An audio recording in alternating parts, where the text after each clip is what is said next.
daawwattoota furdiftoota keenya qaalii akkam jirtan nagaa fayyaatti amma ajaa'iba guyyaa alhada insha allahu ta'ala kadhiifama kanaaf daawwadhaa isiniin jenna. Raasana heekalame.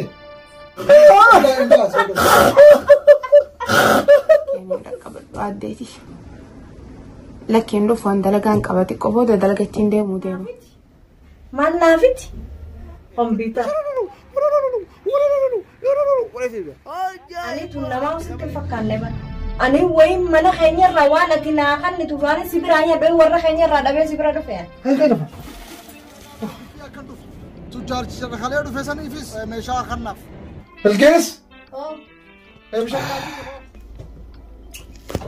ويلي الدلالة تمشان قتشي قدر بيت مش هو ما ولا بيجي لا هو ما تعرف يا تيس تناقو بلسوي يا ور أما قابلنا سينما أهلا كم يا سوينا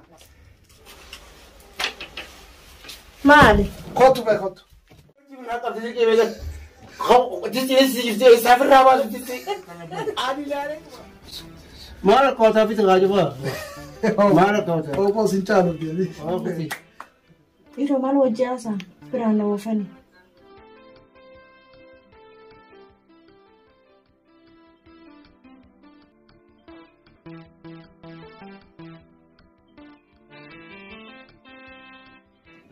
الكيس خينو شو ما خينو شو تلقات يا أخي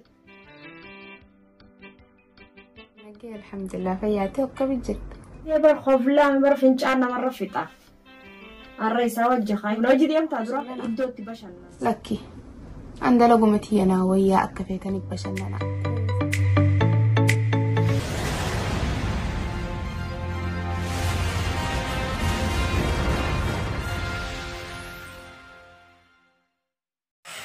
Kota tokkoffaa jaalala badduu jaa kanaafuu akka daawwattan kiisaattuu birratti. Kun wal hubannoo dhaba diraamaa ajaa'ibaati kutaa tokkoffaa. Ani kompiitara kana firraa dhiistee sa'a 24 karra teessu kan nama jaasayte nan gammachiifte. Hawaamu mataat hawaamaa akkana deemta. Yaa boona mi hafuura kartoonani afaan kana ol akkamiin su godha gaammartu ora fataatee matarra sun dhoobbaddu. Oyyaa ajaa'ibna rabbiin qabatee.